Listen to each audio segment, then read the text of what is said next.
Γεια σας και καλώς ήρθατε στο νέο επεισόδιο του Café Anti-Oriental, μια εκπομπή του καναλιού μας Razor's Edge, όπου συζητάμε γύρω από τις εγχώριες και διεθνείς εξελίξεις με μια σκοπιά αντιυμπεριαλιστική και αντιπικιακή, ακολουθώντας τους αγώνες που ανά την Εφήλιο διεξάγουν οι λαοί για να απαλλαγούν από τα δεσμά της υποτέλεσης και της εκμετάλλευσης.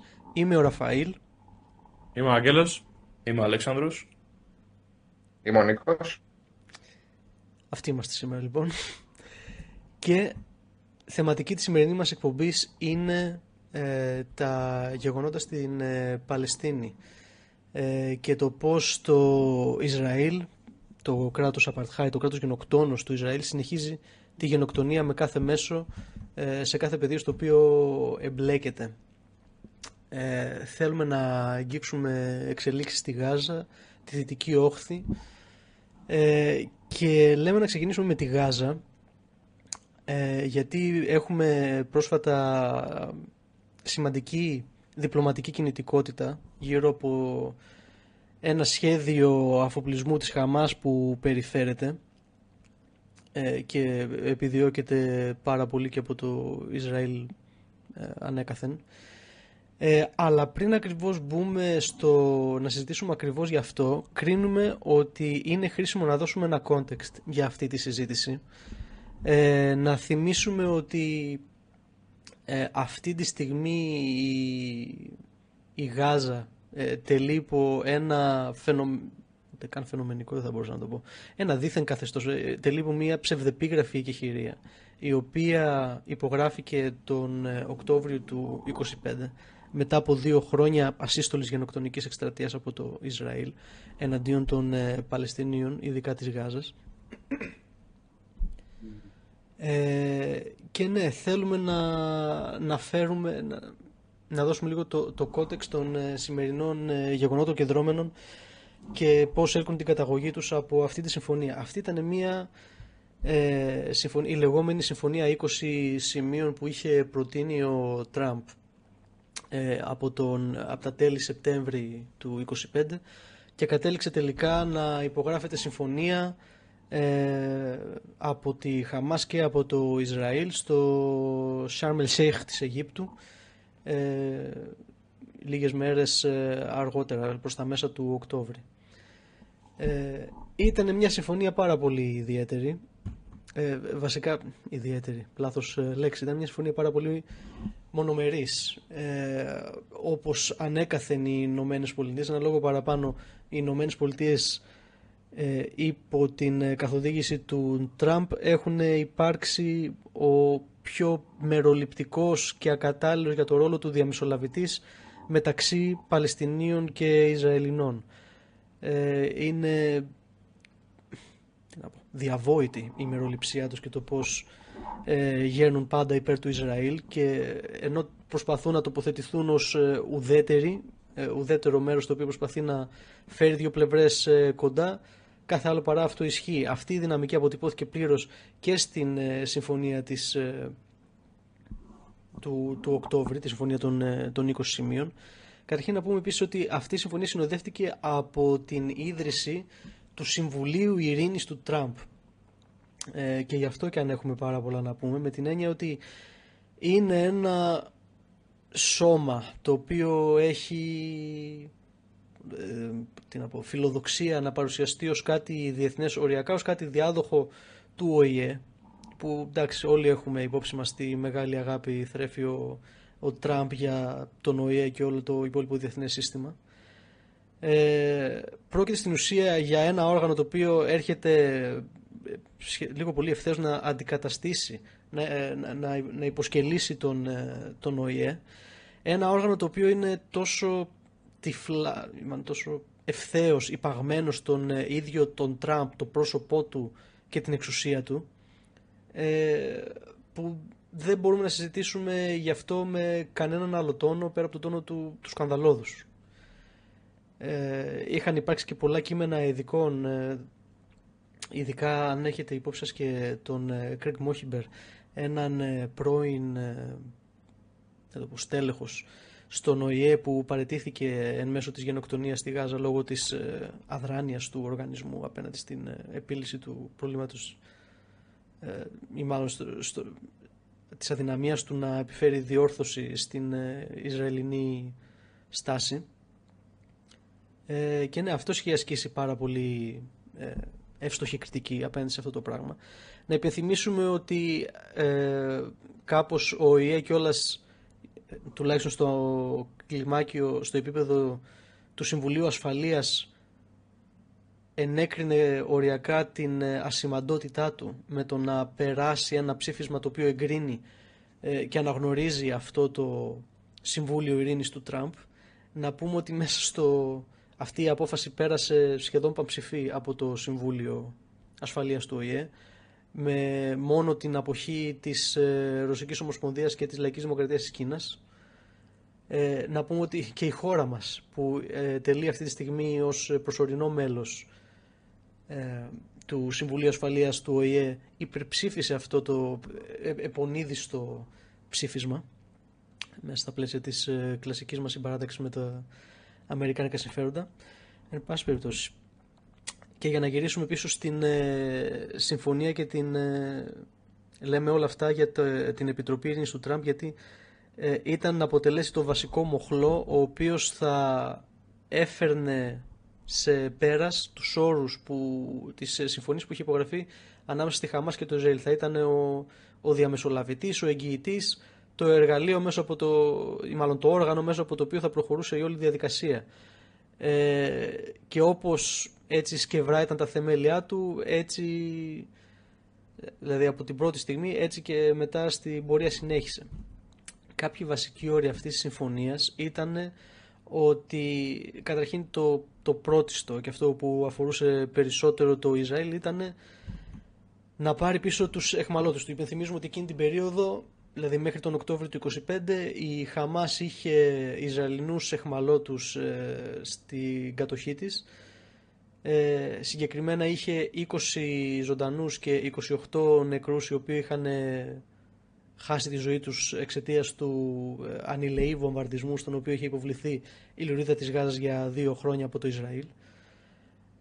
Οπότε πρώτιστος όρος και μέλημα, ο βασικότερος όρος της λεγόμενης πρώτης φάσης, γιατί το σχέδιο αυτό χωριζόταν και σε φάσεις του σχεδίου, ήταν αυτό, ανταλλαγή εχμαλώτων, όπου η Χαμάς θα παρέδιδε στο Ισραήλ αυτούς τους 48 ομήρους, 20 ζωντανούς, 28 νεκρούς, και σε αντάλλαγμα το Ισραήλ θα απελευθέρωνε 250 που είχε καταδικάσει σε ισόβια.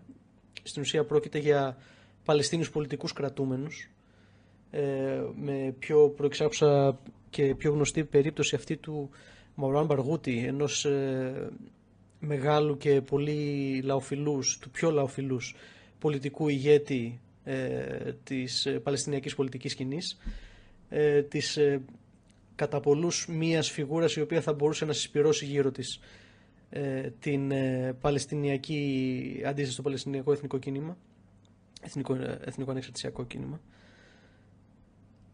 Οπότε 250 Ισοβίτες ήταν να απελευθερώσει το Ισραήλ και 1.700 κατοίκους της Γάζας που είχε συλλάβει όλο αυτό το διάστημα χωρίς καμία κατηγορία, με τη γνωστή διαδικασία του Ισραήλ της διοικητικής κράτησης. Στην ουσία 1.700 εχμαλώτους που δεν είχε κανένα δικαίωμα σε πρώτη φάση να εχμαλωτήσει, τους χρησιμοποίησε μετά ως διαπραγματευτικό πούλι, μεταξύ των οποίων νομίζω πάνω από μισή εκ των οποίων ήταν γυναίκες και παιδιά, ανήλικοι δηλαδή. Αυτό ήταν ο βασικότερος όρος της συμφωνίας. Αλλά η συμφωνία προέβλεπε και άλλα πράγματα. Προέβλεπε ανεμπόδιστη διέλευση βοήθειας, ανθρωπιστικής βοήθειας, μέσα στην Γάζα, τουλάχιστον 600 φορτηγά τη μέρα, που είναι το ελάχιστο που όριζε και ο ΟΗΕ ότι χρειάζεται για να επανέλθει ένα μέτρο κανονικότητας στη λωρίδα. Να ανοίξει το πέρασμα της Ράφα, το οποίο είναι το μόνο πέρασμα που έχει η υποπολιορκία εδώ και 17 χρόνια, πολιορκία λωρίδα της Γάζας προς τον εξωκόσμο, που να μην γυτνιάζει με το Ισραήλ. Είναι το πέρασμα που έχει η λωρίδα της Γάζας προς την Αίγυπτο. Προφανώς να σταματήσει εντελώς ο βομβαρδισμός της Γάζας από τις Ισραηλινές δυνάμεις και να υποχωρήσει ο Ισραηλινός στρατός πίσω από μια λεγόμενη κίτρινη γραμμή, η οποία του έκοβε ένα κομμάτι που κάλυπτε περίπου το 53% της λωρίδας της Γάζας, μέσα στο οποίο θεωρητικά όχι ακριβώς να οχυρωθεί, αλλά να είναι ένα πρώτο σημείο υποχώρησης προτού τελικά αποχωρήσει εντελώς από τη Γάζα, στα πλαίσια μιας διαδικασίας σταδίων, όπου κομμάτι-κομμάτι θα αποχωρούσε όλο ένα και περισσότερο μέχρι την ολική υποχώρηση ο Ισραηλινός στρατός από τη Γάζα. Είναι ασφαλές να πούμε ότι τώρα που βρισκόμαστε 10 μήνες μετά από την υπογραφή της συμφωνίας, μπορούμε να πούμε ότι πρακτικά κανένας όρος δεν έχει εφαρμοστεί από το Ισραήλ. Και όχι τίποτα. Προσπάθησα σε κάποια φάση να ψάξω, επειδή δεν εφάρμοσαν τίποτα. Ακόμα και με τους εχμαλώτους που γύρισαν, που απελευθέρωσαν μάλλον, πολλούς τους γύρισαν πίσω στη Γάζα, πολλούς άλλους τους οδήγησαν σε εξορία. Δηλαδή τους άφησαν, δεν είναι ακριβώς, τους άφησαν ελεύθερους. Τώρα για τους υπόλοιπους όρους, εκεί πια και δεν εφάρμοσε τίποτα. Δεν εφάρμοσε το Ισραήλ ούτε για μία μέρα τις υπόλοιπες δεσμεύσεις που του ορίζονταν, όπως τις προβλέψεις για τη διέλευση ανθρωπιστικής βοήθειας, το να μείνει ανοιχτό το πέρασμα της Ράφα, και πόσο μάλλον το να πάψει τους βομβαρδισμούς και να υποχωρήσει πίσω από την κίτρινη γραμμή. Η κίτρινη γραμμή έχει καταντήσει ένα τραγικό αστείο, με τα σύνορά της να μετατοπίζονται συνέχεια, επεκτείνοντας το κομμάτι που κατέχει το ίδιο το Ισραήλ, με αποτέλεσμα σήμερα από 53% που προέβλεπε το σχέδιο, που ήταν το μέγιστο που θα κατήχε και το οποίο σταδιακά όλο και θα μειωνόταν, από 53% σήμερα έχει επεκτείνει τον πρακτικό του έλεγχο σε περίπου 70% της λωρίδας της Γάζας. Οπότε είναι μια συμφωνία η οποία έχει εφαρμοστεί στο ακέραιο από τη Χαμάς και τις δυνάμεις της Παλαιστινιακής Αντίστασης και έχει γίνει εντελώς πατσαβούρα από το Ισραήλ. Το Ισραήλ, με το που εξασφάλισε τους ομήρους του,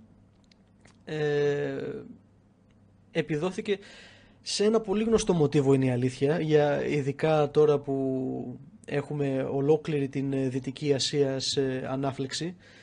Είναι το πολύ γνωστό παιχνίδι του υπογράφω μια συμφωνία. Το εφαρμόζουν οι Ισραηλοί και οι Αμερικάνοι, είναι μέτρα αυτού του παιχνιδιού. Υπογράφω μια συμφωνία και μετά κάνω ό,τι μπορώ για να την υποσκάψω και στην πράξη να αναθεωρήσω τους όρους της υπέρ μου, κόντρα στα κοινώς υπογεγραμμένα. Πολύ χοντρικά επίσης να σημειώσουμε ότι αυτή η συμφωνία, την οποία το Ισραήλ δεν τηρεί, είναι μια συμφωνία οι όροι της οποίας διαμορφώθηκαν χωρίς συμμετοχή Παλαιστίνιων διαπραγματευτών. Στους Παλαιστίνιους διαπραγματευτές απλά δόθηκε το σχέδιο Τραμπ και τους είπανε το παίρνετε ή το απορρίπτετε. Take it or leave it. Δεν έχει μεσαία πράγματα. Οι ίδιοι επίσης να πούμε ότι είναι μια συμφωνία η οποία επιτεύχθηκε με την διαμεσολάβηση Κατάρ και Αιγύπτου κατά βάση. Οι ίδιοι διαμεσολαβητές λέγανε ότι αυτή η συμφωνία περιέχει κατά 98% τους όρους του Ισραήλ, και όμως αυτή είναι ακριβώς συμφωνία είναι που οτιδήποτε λιγότερο από 1000% είναι πολύ λίγο για το Ισραήλ. Το 98% είναι δραματικά λίγο για το Ισραήλ.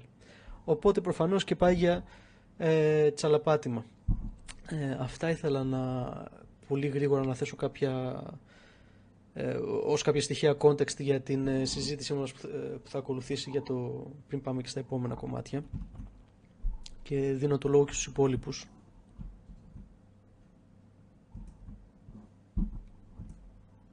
Αλέξανδρε, θες να ξεκινήσεις, Άγγελε? Αν έχεις κάτι, ξεκινά, πες. Ναι, εγώ θέλω να συμπληρώσω ότι πάνω σε αυτά που είπε ο Ραφαήλ και έθεσε και το πλαίσιο, ότι στην πραγματικότητα αυτά τα 20 σημεία ήταν μια πλατφόρμα, ας πούμε, πάνω στην οποία το Ισραήλ πέτυχε πάρα πολλούς από τους στόχους του, ενώ ταυτόχρονα δινόταν, ας το πούμε, και στα χαρτιά. Βέβαια, αν το ψάξει κανείς λίγο πίσω από τις λεπτομέρειες, το δικαίωμα της ύπαρξης που δινόταν στους Παλαιστινίους ήταν κατά με πάρα πολύ αμφίβολο.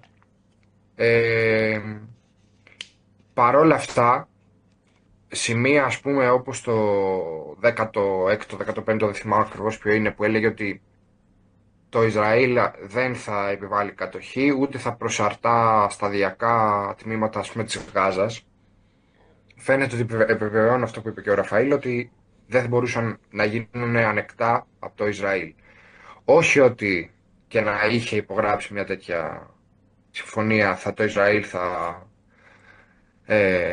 θα δίσταζε από το να την, από το να την τσαλαπατήσει, που λέει και ο Ραφαήλ.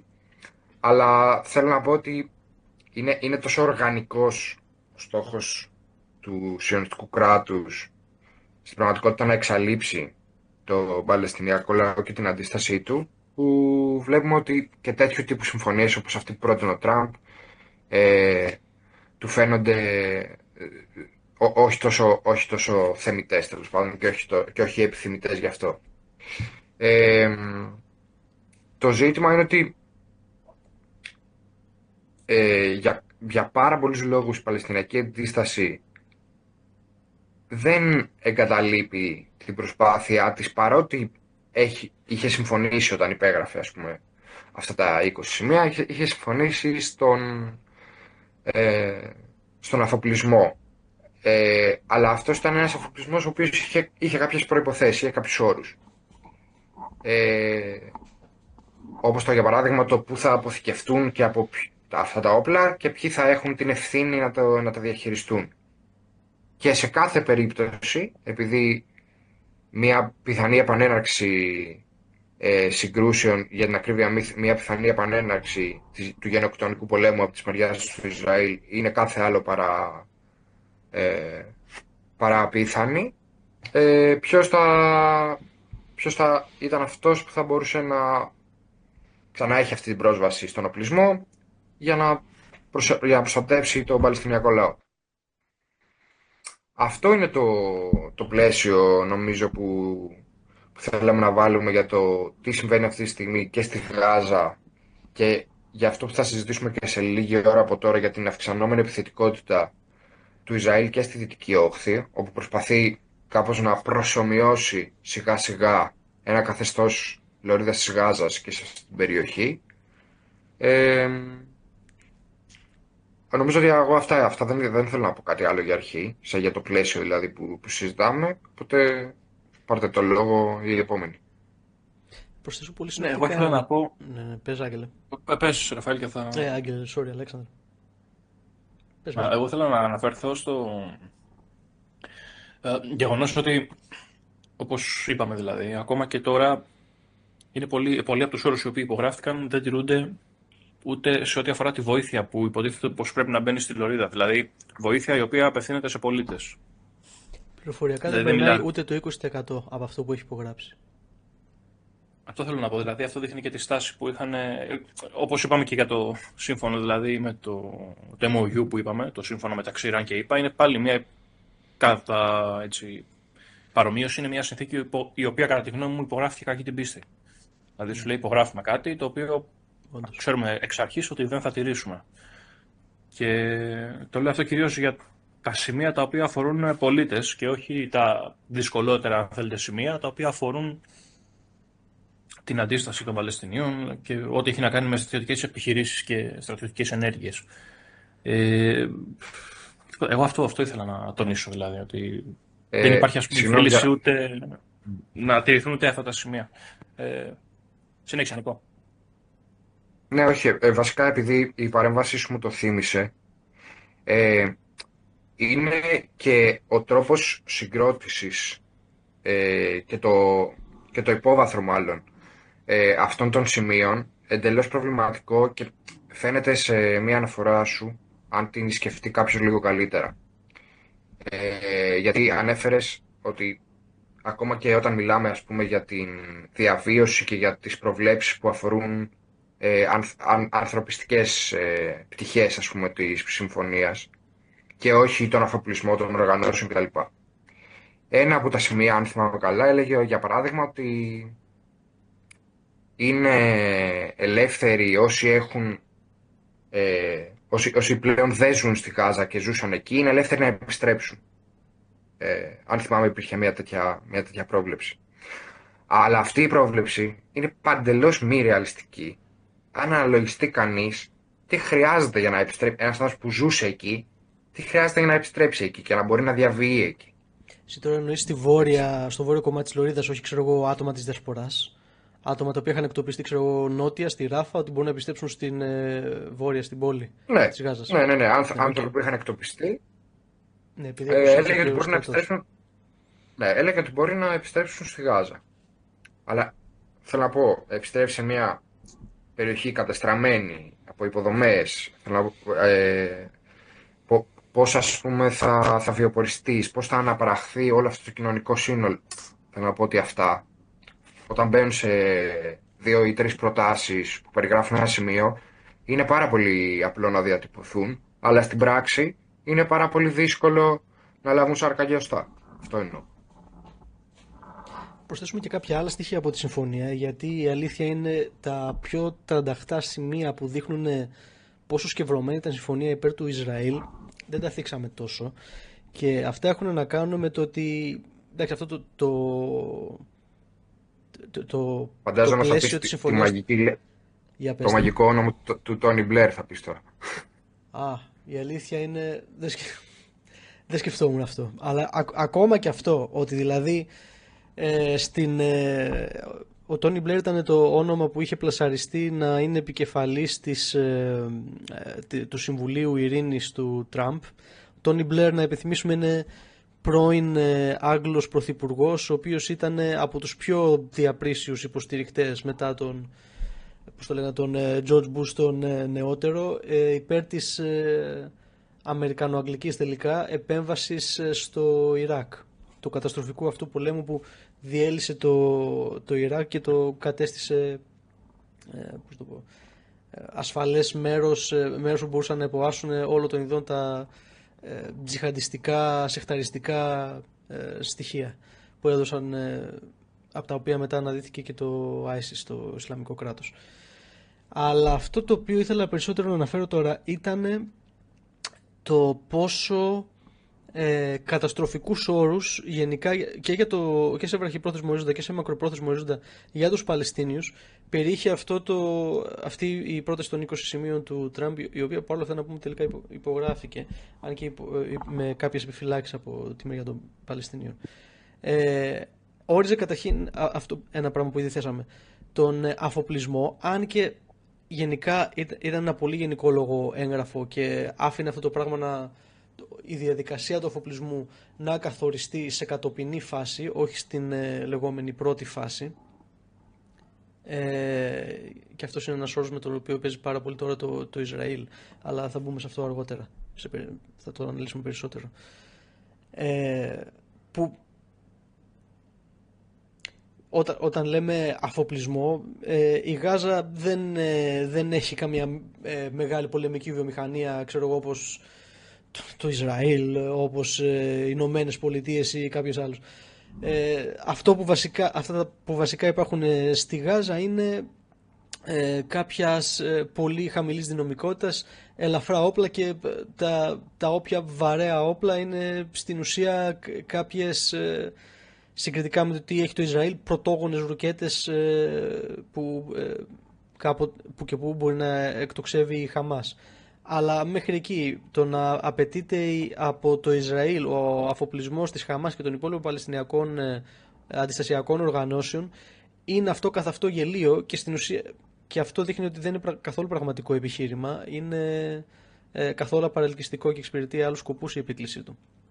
Ένα άλλο στοιχείο της συμφωνίας είναι ότι το Συμβούλιο Ειρήνης θα ορίσει μία τεχνοκρατική κυβέρνηση η οποία θα διοικήσει τη Γάζα.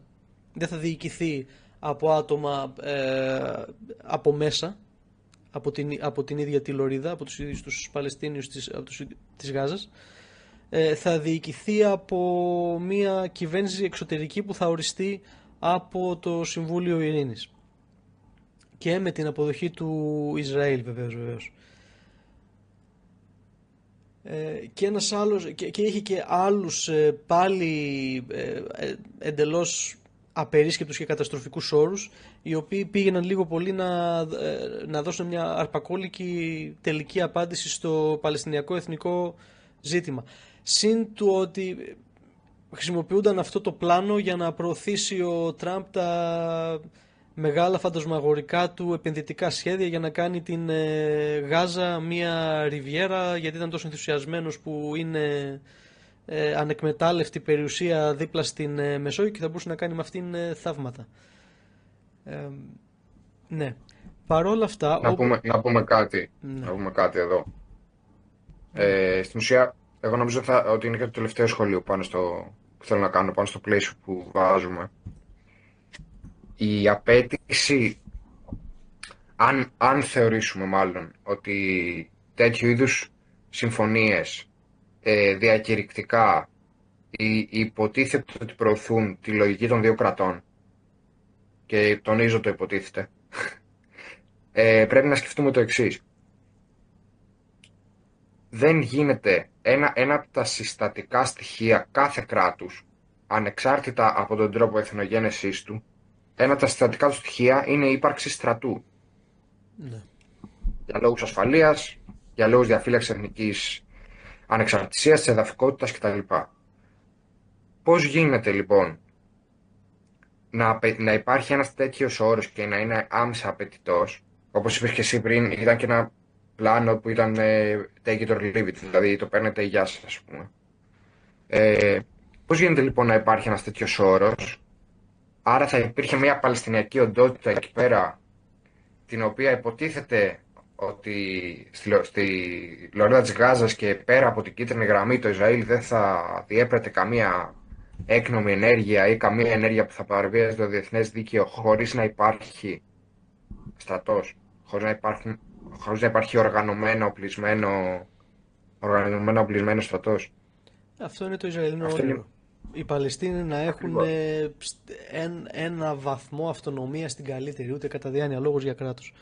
Και αυτό πάλι αποδεικνύει το πόσο σκευρωμένο ήταν αυτό το σχέδιο, πόσο πολύ μεροληπτούσε υπέρ των Ισραηλινών. Άλλο ένα πολύ 38 σημείο του, όντως. Και να πούμε κιόλας ότι ακριβώς η ίδια η Χαμάς, η Χαμάς και οι άλλες παλαιστινιακές οργανώσεις, όταν έδωσαν την απάντησή τους σε αυτό το σχέδιο πίσω στον Οκτώβριο του 2025, δεν ήταν ένα ανεπιφύλακτο ναι. Ήταν ναι για αυτά επί των οποίων μπορούμε να πούμε ότι ναι, θα παραδώσουμε τις ομάδες που έχουμε στην κατοχή μας. Ναι, θα σταματήσουμε να επιτιθόμαστε ή μάλλον να μηνόμαστε. Θα εφαρμόσουμε την κατάπαυση πυρός. Αλλά δεν μπορούμε να πάρουμε εμείς για λογαριασμό του Παλαιστινιακού λαού τόσο ριζικές αποφάσεις, και σίγουρα δεν θα παραδώσουμε τα όπλα στο Ισραήλ. Αν είναι να τα παραδώσουμε, θα τα παραδώσουμε σε ένοπλες δυνάμεις ενός Παλαιστινιακού κράτους, όταν θα έχει πάψει πια να υπάρχει αυτός ο βασικός όρος για την αντίστασή μας, που είναι η ανυπαρξία του κράτους, μιας οντότητας να μπορούν να την πούν δικιά τους. Οπότε ναι, σε αυτή τη φάση η Χαμάς και οι υπόλοιπες παλαιστινικές οργανώσεις προσπάθησαν να κρατήσουν μια πολύ λεπτή ισορροπία. Καταλάβαιναν ότι, αναγνώρισε σε πρώτη φάση ότι δεν υπάρχει κανένα άλλο, καμία άλλη επιλογή πέρα από αυτή που προσφέρει ο Τραμπ. Δεν υπήρχε κάποιο άλλο σχέδιο κατάπαυσης πυρός στο τραπέζι, και με δεδομένο ότι αναγνώριζαν και μελετώντας και την ιστορία τους την ίδια, ότι οι Αμερικάνοι είναι οι μόνοι που μπορούν να αγκάσουν το Ισραήλ να κάνει τίποτα.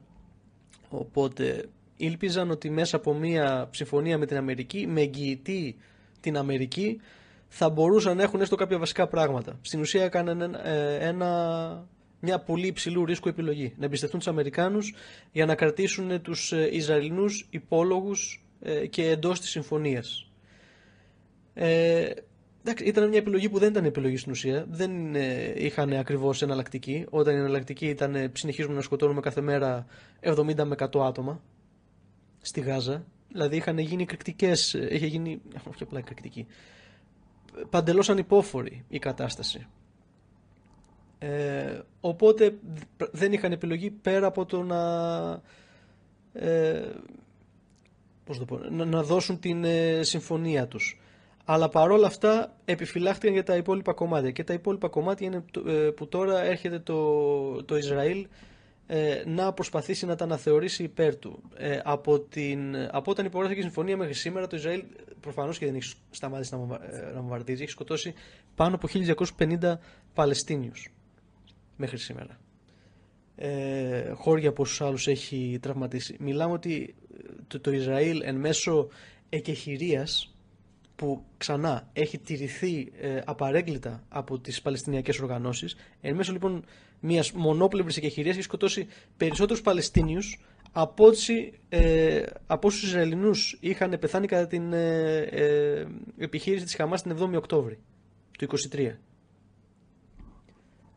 Που εντάξει, για αυτούς που ασχολούνται με την υπόθεση δεν λέει και πολλά. Για αυτούς που είναι πιο πολύ στην απέξω, κάτι θα έπρεπε να λέει.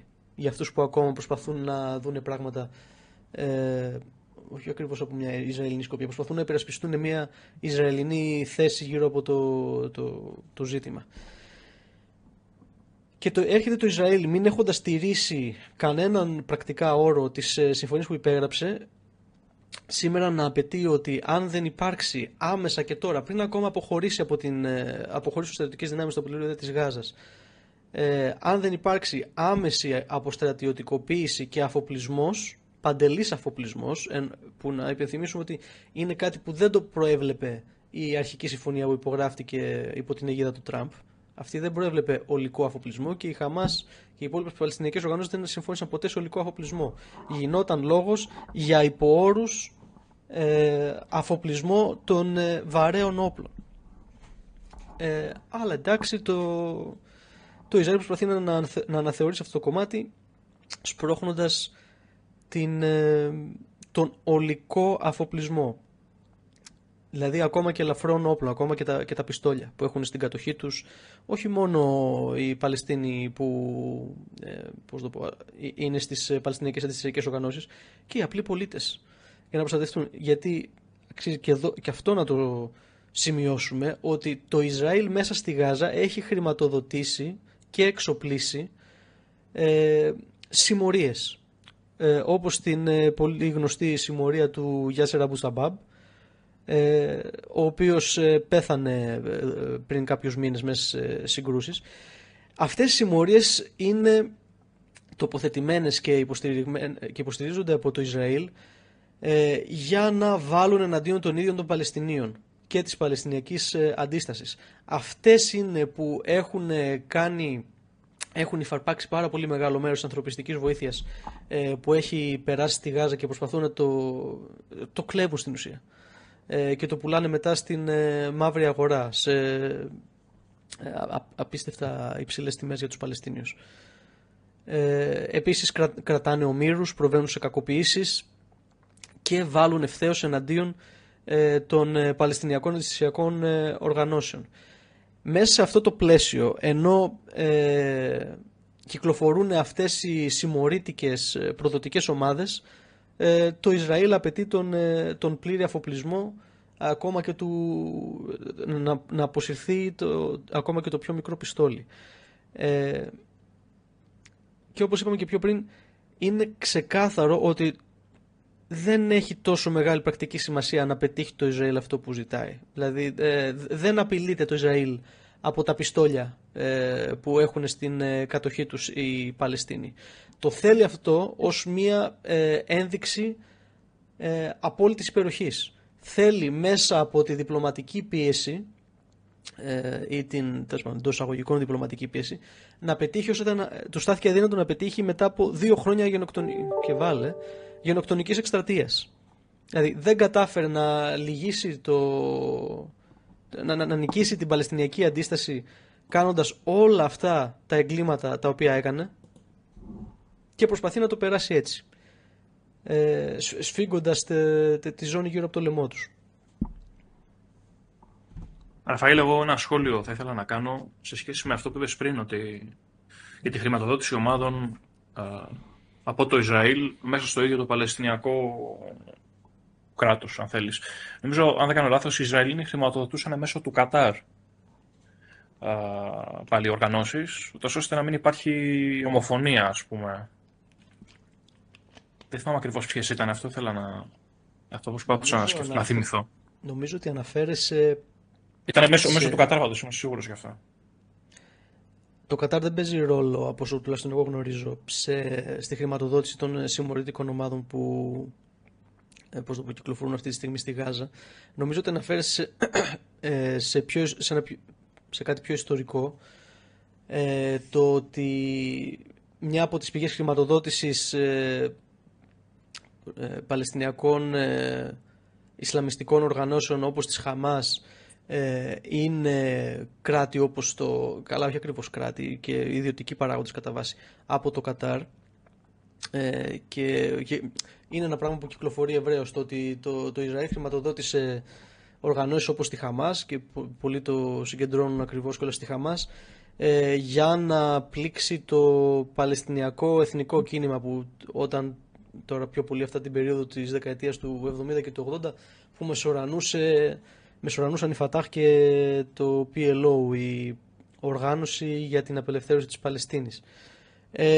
Είναι μια αρκετά χοντροκομμένη εκδοχή της ιστορίας, με την έννοια ότι δεν είναι απόλυτα λάθος, την ίδια στιγμή που λείπει πάρα πολύ context. Δεν είναι ότι το Ισραήλ χρηματοδοτούσε, ότι δηλαδή ξέρω εγώ, λεφτά Ισραηλινών φορολογούμενων, ας πούμε, λεφτά του Ισραηλινού δημοσίου, ξέρω εγώ, κατέληγαν με κάποιο τρόπο στα πορτοφόλια της Χαμάς. Το Ισραήλ όντως ανέκαθεν προσπαθούσε να στρέψει την μία ομάδα, τη μία οργάνωση, το ένα κόμμα ενάντια στο άλλο, να διασπάσει την ενότητα των Παλαιστινίων, και στο βαθμό που βασικά προσπαθούσε να ενθαρρύνει αλλά όχι τόσο ενεργά, λίγο πιο παθητικά, να αφήσει την ανάπτυξη κάποιων οργανώσεων οι οποίες μπορούσαν να δράσουν ως ανταγωνιστές κάποιων άλλων. Από αυτή την άποψη, όταν κάποιες πηγές χρηματοδότησης, ας πούμε από το Κατάρ, προσπαθούσαν να φτάσουν κάποιες παλαιστινιακές οργανώσεις όπως η Χαμάς, πολύ απλά δεν θα έβαζε τόσα εμπόδια όσα υπό άλλες συνθήκες θα μπορούσε. Το άφηνε να περάσει πιο ανενόχλητα. Μπορεί να σταματούσε κάποιες συναλλαγές, δεν θα τις σταματούσε όλες, για να ενισχυθεί μια οργάνωση την οποία την αντιλαμβανόταν ως αντίπαλη στην οργάνωση η οποία τότε κατά βάση ήταν αντιληπτή ως η εκπρόσωπος του Παλαιστινιακού απελευθερωτικού κινήματος. Αλλά δεν είναι... Υπάρχει μια αναλογία ανάμεσα σε αυτό και στο τώρα, αλλά μόνο να δούμε το τώρα ως μια πολύ πιο χοντροκομμένη, χυδαία, βάρβαρη εκδοχή αυτού του πράγματος. Με την έννοια ότι τώρα αυτά που χρηματοδοτούν, αυτές οι συμμορίες που χρηματοδοτούν οργανών κτλ. Δεν έχουν καμία σχέση σε επίπεδο συγκρότησης, ιδεολογίας, σύνταξης με οποιαδήποτε εκδοχή του εθνικοπελευθερωτικού αφηγήματος. Δεν συγκρίνεται από αυτή την άποψη με οργανώσεις όπως η Χαμάς ή η Παλαιστινιακή Ισλαμική Τζιχάντ. Είναι ξεκάθαρα συμμορήτικες συσσωματώσεις. Δεν πρόκειται για πολιτικούς παράγοντες. Είναι ξεκάθαρα το Ισραήλ σε πληρώνει για να πας να κλέβεις τροφή, για να απαγάγεις, να απειλείς, να ζητάς λίτρα, να διαλύσεις εντελώς τον κοινωνικό ιστό. Δεν έχει ακριβώς την ίδια διάθεση ή ευχέρεια ο Ισραηλινός κρατικός, στρατιωτικός και πολιτικός σχηματισμός να αναπτύσσει πολιτικούς αντιπάλους. Βασικά όχι τόσο στη Γάζα. Το κάνει αυτό παίζοντας μπάλα με την Παλαιστινιακή Αρχή στην Δυτική Όχθη. Αλλά ας πάμε σε αυτό. Αυτό βασικά θα μπορούσε από μόνο του να αποτελέσει ολόκληρη θεματική μιας ολόκληρης άλλης εκπομπής. Οπότε ας επιφυλαχθούμε να το ανοίξουμε σε μεταγενέστερη φάση. Αλλά είναι καλή πάσα για τη Δυτική Όχθη, αφού αφού μιλήσαμε γι' αυτό. Αν πρώτα δεν έχει και ο Άγγελος να προσθέσει πράγματα. Τίποτα, εντάξει, εγώ ένα μικρό σχόλιο για να το κλείσουμε, να προχωρήσουμε στα της Δυτικής Όχθης. Εντάξει, αυτό πιστεύω ότι κερδίθηκε από την Παλαιστινιακή Αντίσταση με αυτή τη συμφωνία είναι κατά βάση το ότι από έναν καθημερινό ανηλεή βομβαρδισμό που σκοτώνονται άμαχοι παιδιά, γυναίκες που είναι σε καθημερινή συστηματική βάση, δεν είναι ότι σταμάτησαν οι Ισραηλινοί βομβαρδισμοί, απλά αυτό που γίνεται είναι αυτό που είπε και ο Ραφαήλ με τη συνεχή αναθεώρηση αυτής της κίτρινης γραμμής στη Γάζα. Και έχουμε ανά 3 ή 4 μέρες βομβαρδισμούς επειδή θεωρητικά κάποιοι Παλαιστίνοι καταπάτησαν αυτή την κίτρινη γραμμή, η οποία είναι και ακαθόριστη, αλλάζει κάθε μέρα κτλ. Πράγμα το οποίο για μένα το ότι έχει σταματήσει ο καθημερινός συστηματικός βομβαρδισμός δεν είναι μικρό πράγμα. Άμα το δούμε από τη σκοπιά των Παλαιστινίων στη Γάζα, γιατί εντάξει, εμείς τα σχολιάζουμε τα πράγματα από μια ασφάλεια του σπιτιού μας, του καναπέ μας κτλ. Αλλά σίγουρα δεν είναι μικρό πράγμα.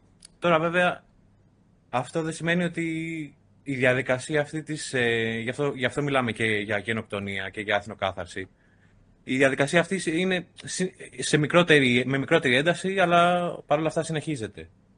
Και γι' αυτό και εμένα δεν μου κάνει εντύπωση το ότι σε κάποιες συμφωνίες που υπογράφει το Ισραήλ, που ακόμα και οι όροι ας πούμε είναι 80-20 υπέρ του Ισραήλ, δεν έχει καμία στην ουσία και πραγματική διάθεση να τη στηρίσει, γιατί πολύ απλά το Ισραήλ δεν το αφορά καμία συμφωνία.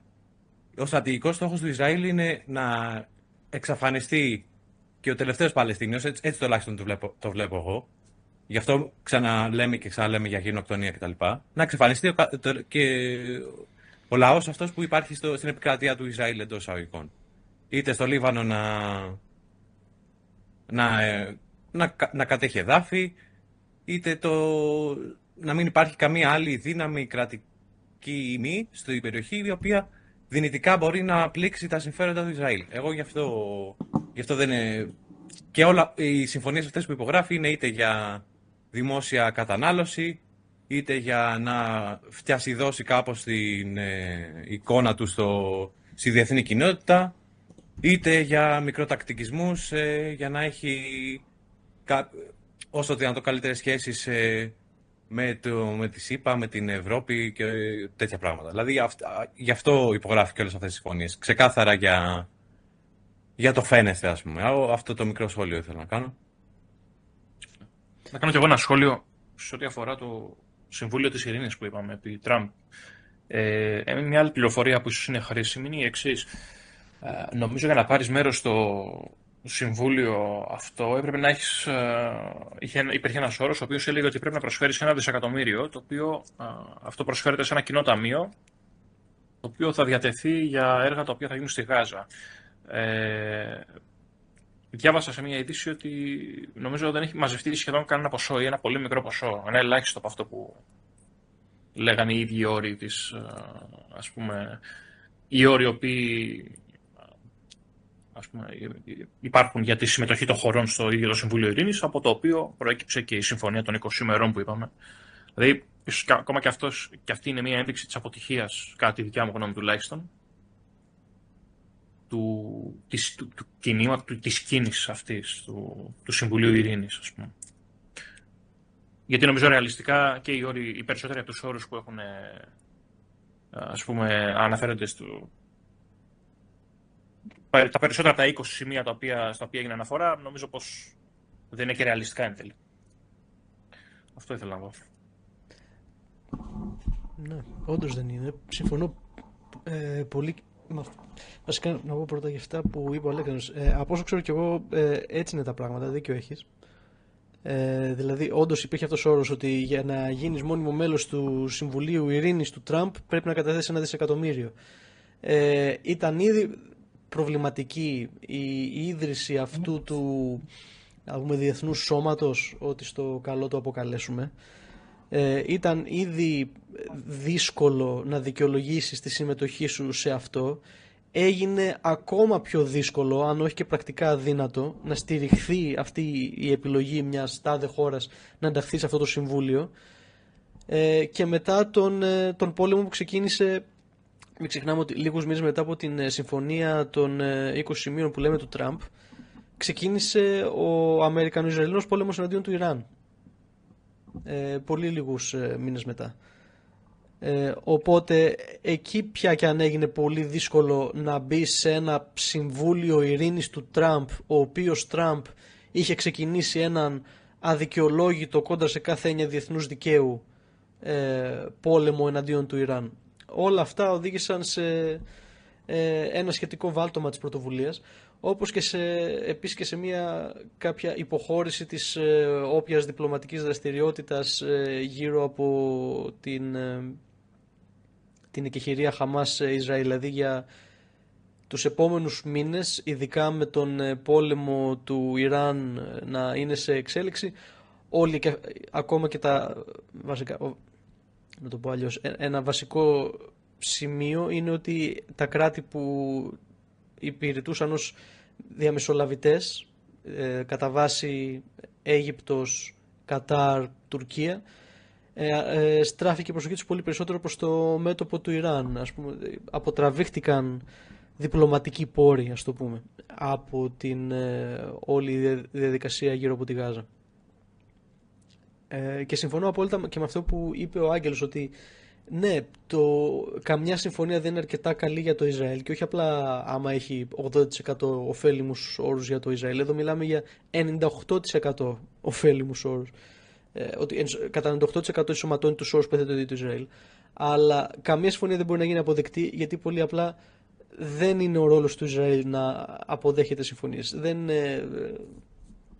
Δεν είναι η δομική λειτουργία του αυτή. Η δομική του λειτουργία είναι ακριβώς να κρατάει μια περιοχή σε ανάφλεξη, σε αναταραχή, για να έχει περιθώριο σε πρώτη φάση να δρά το ίδιο, και σε δεύτερη φάση οι πάτρονες του, αυτοί υπέρ των οποίων τελικά δρά στην περιοχή. Γιατί ένα κράτος σαν το Ισραήλ, τόσο μικρό, τόσο μόνο του κτλ., δεν θα μπορούσε να υπάρχει στην περιοχή χωρίς υποστηρικτές, χωρίς πάτρονες. Και υπό αυτό το πρίσμα πρέπει να βλέπουμε κάθε δράση του. Τώρα, ένα τελευταίο πράγμα πριν κλείσουμε το ζήτημα της Γάζας και της διαπραγματεύσης εκεί. Όπως αναφέραμε, τελευταία υπάρχουν πολλά δημοσιεύματα για μια συμφωνία που αποδέχτηκε η Χαμάς. Και έχει να κάνει με άλλη μια υπέρβαση που έκανε η Χαμάς. Καταρχήν η Χαμάς ήδη για να υπογράψει αυτή τη συμφωνία που προαναφέραμε το Οκτώβριο του 2025 έκανε τρομερές υπερβάσεις. Άμα μελετήσει κανείς ποιες ήταν οι συστηματικές διπλωματικές διαπραγματευτικές θέσεις της Χαμάς μέχρι να φτάσουμε στην συμφωνία του Οκτώβριου του 2025, για να φτάσει τον Οκτώβριο του 2025 πέρασε πολλές κόκκινες γραμμές της. Και τώρα περνάει άλλη μία, καταλήγοντας σε μία συμφωνία για τον αφοπλισμό. Πάλι όχι ολικό αφοπλισμό όπως το ζητάει το Ισραήλ, και όχι χωρίς εγγυήσεις όπως το ζητάει το Ισραήλ. Το Ισραήλ τα θέλει προφανώς όλα υπέρ του, όλα τώρα. Παρόλα αυτά, πάλι πατώντας πολλές κόκκινες γραμμές της, η Χαμάς είπε «OK, θα προχωρήσουμε, θα παραδώσουμε τον βαρύ οπλισμό». Καταρχήν ούτε θα τον καταστρέψουμε, ούτε που δεν είναι προφανώς που θα τον παραδώσουμε σε Ισραηλινούς. Αλλά θα τον αποθηκεύσουμε υπό διεθνή έλεγχο, και αυτό το πράγμα θα γίνει παράλληλα με Ισραηλινή αποχώρηση. Δεν πρόκειται να αφοπλιστούμε αν δεν αποχωρήσουν οι Ισραηλινοί.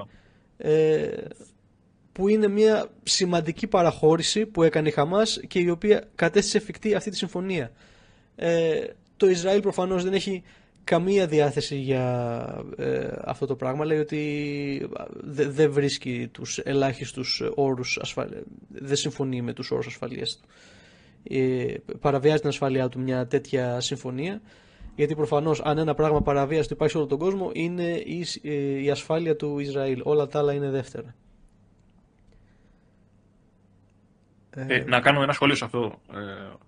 Αν δει κανείς τη ρητορική μέσα από το ιστορικό του Ισραήλ, δεν νομίζω πως θα μπορούσε και να γίνει και διαφορετικά από τη μεριά τους. Γιατί η ρητορική που υπάρχει είναι ας πούμε, αν θέλετε, ακραία. Δηλαδή, αν υποθέσουμε ότι ακόμα και η τωρινή κυβέρνηση των Ισραηλινών, για οποιουσδήποτε λόγους, ήθελε να τηρήσει μια τέτοια συμφωνία, οι φωνές που υπάρχουν στην, ας πούμε, αντιπολίτευση, αλλά και στη συμπολίτευση, γιατί η κυβέρνηση αυτή τη στιγμή έχει ένα συνασπισμό, είναι τέτοιες οι οποίες δεν επιτρέπουν. Δηλαδή, Πόσο μάλλον μέσω προεκλογικής περίοδου που διανύει αυτή τη στιγμή το Ισραήλ. Ναι. Και αυτό δίνει και μια άλλη, ας πούμε, αποκαλύπτει και μια άλλη πτυχή του συστήματος, του πολιτικού συστήματος του Ισραήλ, ότι υπάρχει μια γραμμή, η οποία ίσως γίνεται όλο και πιο ακραία. Είτε αλλάξει κάποιος είτε όχι, το πιο πιθανό είναι να ακολουθεί η ίδια γραμμή. Ακριβώς αυτό. Γιατί σε κάθε. Ναι. Γιατί δεν είναι κάτι που υπαγορεύεται απλά από τον ένα ή τον άλλο πολιτικό παίχτη, πατάει και σε έναν συνολικό εκφασισμό της Ισραηλινής κοινωνίας και δεν είναι κάτι το οποίο μπορεί να θεραπευτεί από μια εναλλαγή στην εξουσία πολιτικών κομμάτων. Αυτό ακριβώς θέλω να τονίσω κι εγώ και νομίζω ότι σχετίζεται ή βοηθάει να πάμε στο τι συμβαίνει και στη Δυτική Όχθη, γιατί Ναι. νομίζω ότι με αυτό που αναφέρατε τώρα, το ότι ας πούμε σε 2 μήνες έχουν εκλογές στο Ισραήλ, μπορεί να διαβαστεί, μπορούμε να κάνουμε μια καλύτερη ανάγνωση στο γιατί αυτή την τελευταία, ας πούμε, περίοδο το Ισραήλ επιδιώκει να κάνει στην ουσία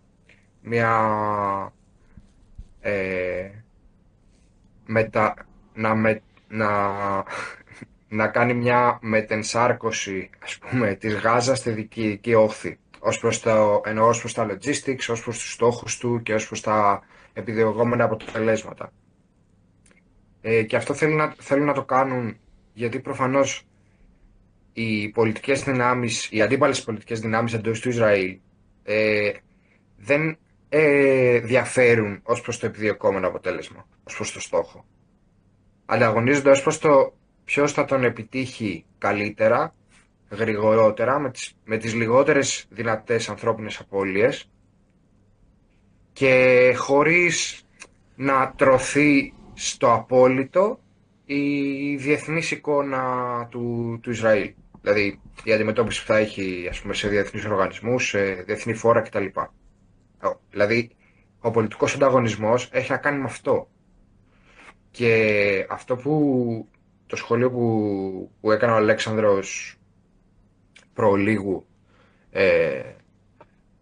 για το τι συμβαίνει εκεί και αυτό που ανέφερε εσύ, Ραφαήλ, για τον εκφασισμό, στην πραγματικότητα νομίζω ότι είναι απλά μία πλευρά, μία έκφανση στο σήμερα αυτού που είναι οργανική ρύθμιση τελικά του Ισραήλ ως κράτους.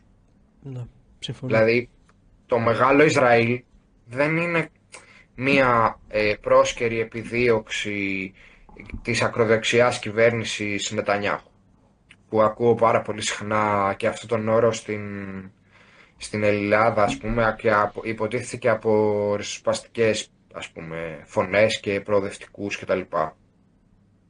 Όχι ότι δεν είναι ακροδεξιά η κυβέρνηση του Νετανιάχου, έτσι, προφανώς. Απλά το ζήτημα είναι ότι και αυτοί που θέλουν να τον διαδεχθούν ή τέλος πάντων που ερίζουν για τη θέση του, είναι το ίδιο ακροδεξί. Όποιος δηλαδή ελπίζει σε κάποιο είδους, δεν ξέρω, σε κάποιο είδους φιλελεύθερη ή προοδευτική κεντροαριστερή πολιτική δύναμη στο Ισραήλ που θα προκαλέσει ή θα φέρει στο προσκήνιο μία ύφεση της κατάστασης σε αυτό που συμβαίνει στην ιστορική Παλαιστίνη, ψάχνει μάλλον πράγματα που δεν θα βρει ποτέ. Δηλαδή ψάχνει δεν υπάρχει. Ψάχνει μονόκερος. Ναι, δεν υπάρχει. Ναι, συμφωνώ με κάθε λέξη από ό,τι είπε ο Νίκος. Και όντως αξίζει να...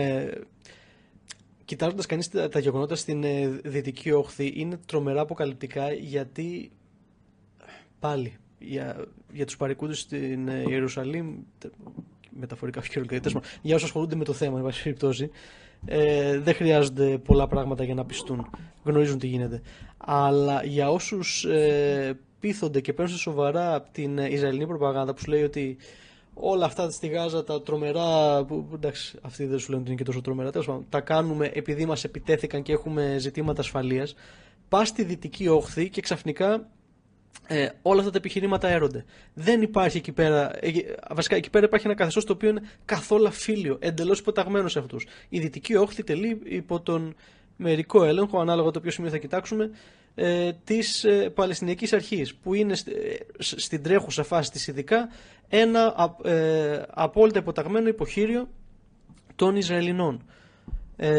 Που κάνει... Κατά πολλούς μια δεσολογική αρχή. Καθόλου υπερβολικό χαρακτηρισμό δεν το βρίσκω.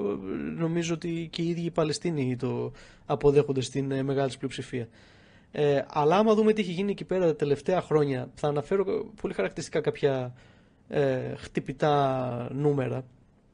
Από το 2023 μέχρι το 2025 στη Δυτική Όχθη, τονίζω, έχουν σκοτωθεί 1244 Παλαιστίνοι. Στη Δυτική Όχθη, όπου δεν παίζει Χαμάς, δεν παίζει αντίσταση με τον τρόπο που παίζει στη Γάζα. Στη Δυτική Όχθη, υπό την δοσυλλογική Παλαιστινιακή Αρχή, έχουν γίνει αυτοί οι φόνοι. Τι να πρωτοπούμε από εδώ πέρα τώρα, έχω κάποια νούμερα μπροστά μου. Μεταξύ του 2023 και του 2026 έχουν εκτοπιστεί από τους τόπους κατοικίας τους 6.200 Παλαιστίνοι. Και όταν λέμε έχουν εκτοπιστεί, να δώσουμε μια εικόνα, στη Δυτική Όχθη οι Παλαιστίνοι βρίσκονται υπό συνεχή πολιορκία από επιχειρήσεις οι οποίες γίνονται από τον Ισραηλινό στρατό σε συνεργασία με Ισραηλινούς επίκους. Οι Ισραηλινοί έπικοι είναι, ρε παιδί μου, τα πιο επεκτατικά, τα πιο αφθάδη στοιχεία, τα οποία θεωρητικά δεν συνδέονται ευθέως με το κράτος. Στην ουσία υπάρχουν πάρα πολύ εκτεταμένα, ενσωματωμένα δίκτυα μέσω των οποίων οι έπικοι συνδράμουν με τον Ισραηλινό στρατό με στόχο να εκτοπίζουν Παλαιστίνιους από τα χωριά τους, από τους οικισμούς τους, έτσι ώστε να διεκδικείται αυτή η γη, να παραχωρείται αυτή η γη στους επίκους για να μπορέσουν να χτίσουν παράνομους επικισμούς. Εντάξει, προφανώς δεν ξέρω αν χρειάζεται αυτό να το πούμε, είναι περιττό. Όλα αυτά που κάνει το Ισραήλ είναι παράνομα. Και έχουν εκτοπίσει λοιπόν με αυτόν τον τρόπο 6.200 Παλαιστίνιους. Να πω κάτι, Ραφαήλ, πάνω ένα τελευταίο νούμερο θα πω, ότι μόνο στο πρώτο μισό του 2026 έχουν γίνει πάνω από 11.000 τέτοιες επιθέσεις από τον Ισραηλινό στρατό και τους επίκους. Πάρ' τον, Νικό. Ναι, δεν ήθελα να σε διακόψω, απλά ήταν ακριβώς πάνω σε αυτό που είπες για τους επίκους και τον τρόπο λειτουργίας και επίθεσης, τέλος πάντων, που διεξάγουν αυτή τη στιγμή. Υπάρχει μια, ας το πούμε έτσι, εταιρεία νομικής βοήθειας και νομικών συμβουλών που λέγεται ONENU, που είναι ευθέως υποστηριζόμενη από το Ισραήλ και την Ισραηλινή κυβέρνηση, και ο σκοπός λειτουργίας της είναι να παρέχει οικονομική βοήθεια και νομική υποστήριξη σε οικογένειες επίκων και επίκους που έχουν καταδικαστεί για γεγονότα, ας πούμε, που έχουν να κάνουν με θάνατο Παλαιστινίων, με απόσπαση της περιουσίας τους, με κατάληψη των οικειών τους και τα λοιπά. Και μάλιστα αυτό το έφτασε σε σημείο να το καταδικάσουν ακόμα και επίσημοι αξιωματούχοι της Παλαιστινιακής Αρχής, που μόλις πριν λίγο είπαμε ότι δεν χαίρει και της πλήρους υποστήριξης από την Παλαιστινιακή οντότητα και τους Παλαιστινίους, γιατί έχει σε πάρα πολλές περιπτώσεις και περιστάσεις συμπεριφερθεί τουλάχιστον ευνοϊκά ως προς το Ισραήλ και τη δράση του στην περιοχή. Αυτό ήθελα να πω. Πάνω σε αυτό που λες ακριβώς για το κομμάτι της το τόσο ενεργούς στήριξη του Ισραηλινού κράτους στα εγκλήματα που διαπράττουν οι Ισραηλινοί έπικοι, προφανώς σε συνεργασία με το, δηλαδή δεν είναι ότι τα διαπράττουν οι έπικοι και μετά έρχεται το κράτος να τους στηρίξει νομικά κτλ. Τους στηρίζουν ήδη στην τέλεση με το στρατό. Αλλά ενδεικτικά να αναφέρω ότι πρόσφατα ενέκριναν στο Ισραήλ το πιο επιθετικό επεκτατικό σχέδιο επέκτασης, το πιο ακριβό σχέδιο της πιο επιθετικής επέκτασης των Ισραηλινών επικισμών, Ισραηλινών παράνομων επικισμών στη Δυτική Όχθη, και αποφάσισαν να τα χρηματοδοτήσουν με 1,3 δισεκατομμύρια Ισραηλινά σέκελ, δηλαδή πάνω από 400 εκατομμύρια δολάρια. Και έχουν όλα αυτά στην υπηρεσία ξανά του πιο επιθετικού σχεδίου επέκτασης των Ισραηλινών επικισμών που έχει πραγματοποιηθεί ποτέ από ίδρυση του Ισραήλ.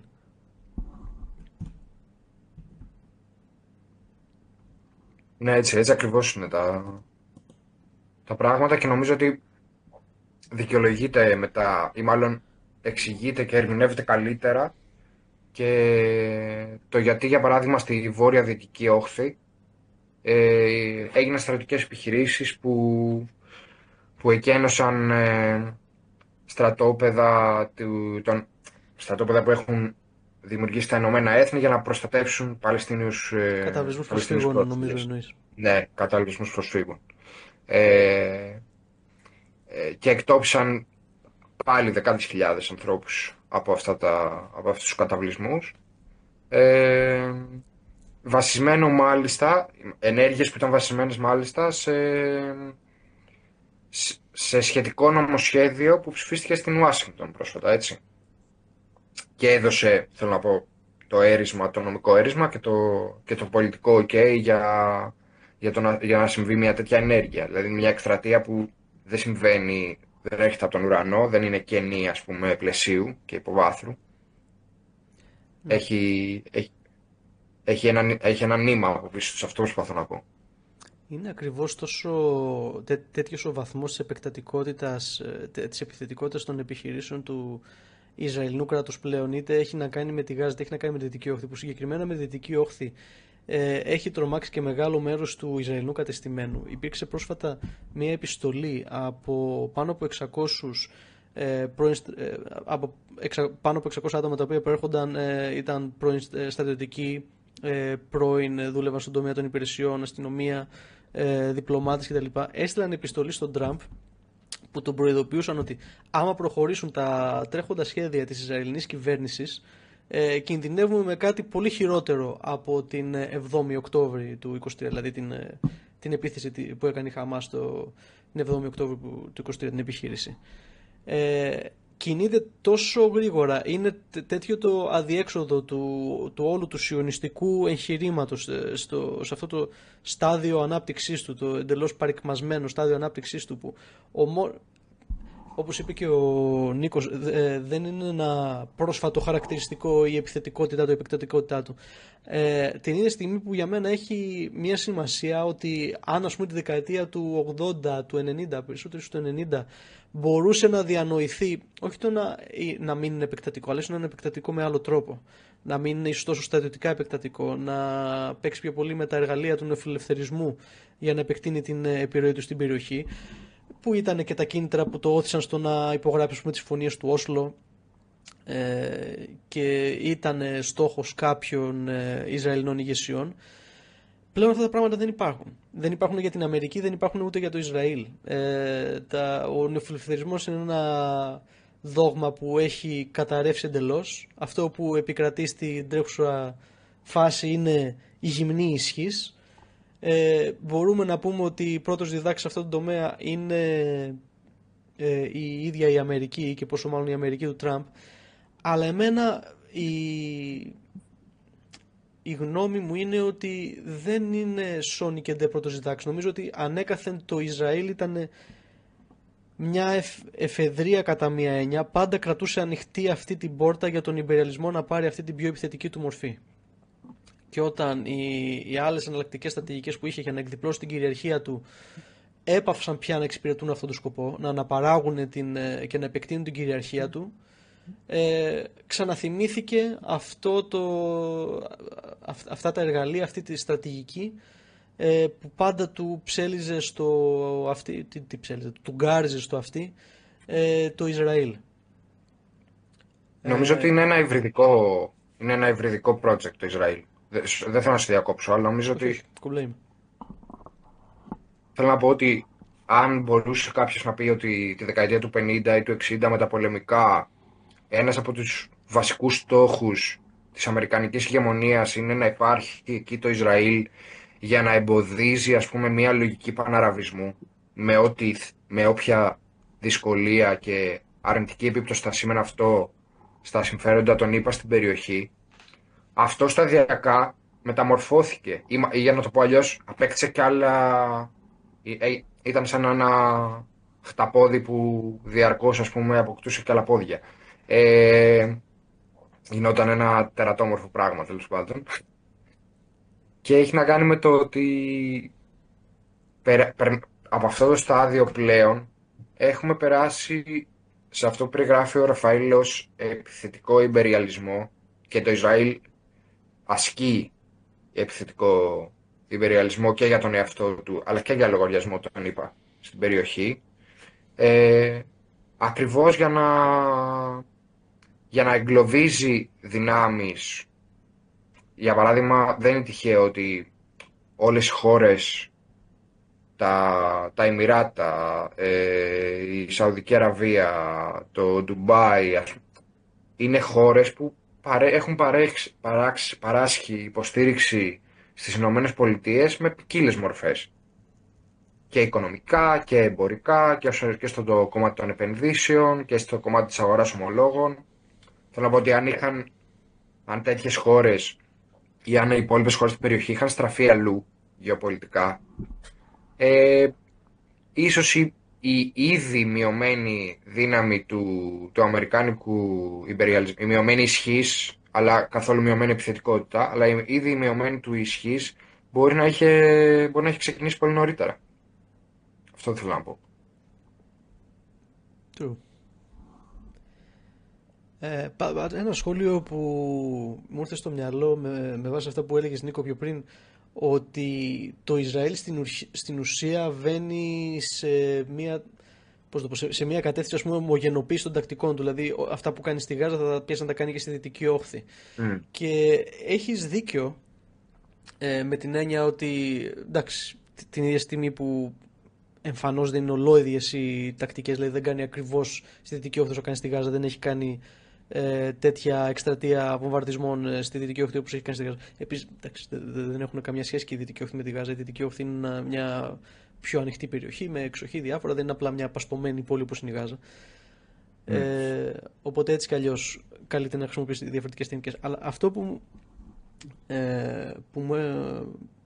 ένα σημείο που μου γεννήθηκε είναι ότι για χρόνια, για δεκαετίες, η τακτική των Ισραηλών ήταν ακριβώς να γεννήσουν μια τριχοτόμηση, ας το πούμε, ίσως και τετραχοτόμηση της Παλαιστινιακής συνθήκης, της Παλαιστινιακής εμπειρίας, δηλαδή ως ένα εργαλείο για να διασπάσουν την Παλαιστινική εθνική ενότητα. Δηλαδή το τι περνάει ο Παλαιστίνιος της Γάζας χάρη στην καταπίεση του Ισραήλ να μην έχει σχέση με αυτό που περνάει ο Παλαιστίνιος της Δυτικής Όχθης, με αυτό που περνάει ο Παλαιστίνιος της Ανατολικής Ιερουσαλήμ, πόσο μάλλον με αυτό που περνάει ο Παλαιστίνιος διασποράς. Και έτσι όλοι αυτοί ποτέ να μην μπορέσουν να συνευρεθούν με ένα ικανοποιητικό και ουσιαστικό τρόπο και να φτιάξουν μια ενιαία πλατφόρμα εθνικής αντισιωνιστικής διεκδίκησης. Να δημιουργήσει κατά έναν τρόπο μια Βαβέλ. Και στην ουσία... Είναι πολύ ακριβές αυτό. Είναι δηλαδή μια πλευρά ψυχικής και ιδεολογικής επίθεσης πέρα από από όσα έχουμε συζητήσει μέχρι στιγμής. Αυτά που περιγράφεις, η διάσπαση του μοντέλου της αντίστασης και της αντίληψης, γιατί όλα αυτά που περιγράφουμε ως αντίσταση, ως εθνικό απελευθερωτικό κίνημα κτλ. Στην Παλαιστίνη έχουν να κάνουν και με τη βιωμένη εμπειρία. Ναι. Οπότε έχεις δίκιο δηλαδή σε αυτό που λες. Δεν ξέρω αν θα τα έλεγα μόνο διανοητικά, γιατί είναι και αρκετά υλικά. Όταν ο Παλαιστίνιος της Ανατολικής Ιερουσαλήμ νιώθει ψέματα, όταν ο Παλαιστίνιος της Γάζας αντιλαμβάνεται ότι μπορεί και να μην ισχύει απόλυτα, αλλά έχει μια υλική βάση ενδεχομένως, ότι ο Παλαιστίνιος της Δυτικής Όχθης ή της Ανατολικής Ιερουσαλήμ, ειδικά εν μέσω της γενοκτονίας στη Γάζα, δεν περνάνε τόσο άσχημα όσο ο Παλαιστίνιος της Γάζας. Αυτό το πράγμα δυσκολεύει μια σύγκληση μετά. Και η αλήθεια είναι ότι είναι και ένα υπαρκτό αίσθημα σήμερα στους Παλαιστίνιους της Γάζας, ότι πού ήταν τα Παλαιστινιακά αδέρφια μας, συμπατριώτες μας, ξέρω εγώ, όταν οι άλλοι μας φάζανε. Εμείς φαζόμαστε εδώ πέρα, έχουν πεθάνει πάνω από 73.000 Παλαιστίνοι και δεν πήραμε τη στήριξη που περιμέναμε. Αλλά όντως είναι τέτοια η αντίφαση μέσα στο εσωτερικό του σιωνιστικού μορφώματος και τέτοιος ο τρόπος που αναγκαστικά οδηγείται να απαντήσει σε αυτήν, που τίνει το πράγμα σε μια μεγαλύτερη ομογενοποίηση παρά σε μια απόκλιση των εμπειριών και πρακτικών που εφαρμόζονται. Δηλαδή με αυτό συμφωνώ. Και είναι μια αναχώρηση από ένα προηγούμενο τρόπο διαχείρισης που έρχεται σαν απάντηση σε μια τρέχουσα κρίση υποδείγματος. Και ενώ λοιπόν γίνονται όλα αυτά και το Ισραήλ, όπως και σε οποιοδήποτε άλλο μέτωπο που έχει ανοίξει, είτε έχει να κάνει με το Ιράν είτε έχει να κάνει με το Λίβανο, πόσο μάλλον στα μέτωπα που έχει με τους Παλαιστίνιους, ειδικά στη Γάζα και τη Δυτική Όχθη, όπως λοιπόν δεν υποχωρεί σε κανένα,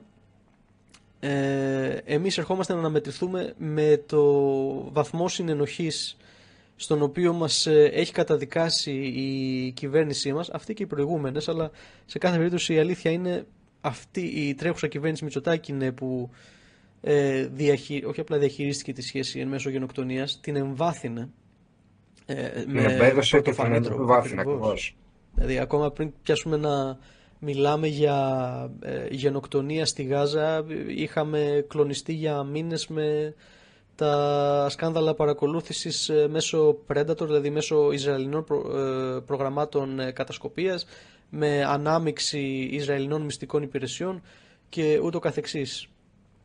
Δηλαδή όντως η κυβέρνηση Μητσοτάκη μας έχει εμπλέξει σε πρωτοφανή βαθμό με όλα αυτά με το κράτος γενοκτόνο. Μπορώ να κάνω ένα αρχικό σχόλιο αν δεν θέλει κάποιος άλλος? Ναι, Νικό. Είναι εντυπωσιακά ηρωνικό και υποκριτικό, αλλά κυρίως είναι ηρωνικό, η ασπίδα του Αχιλλέα,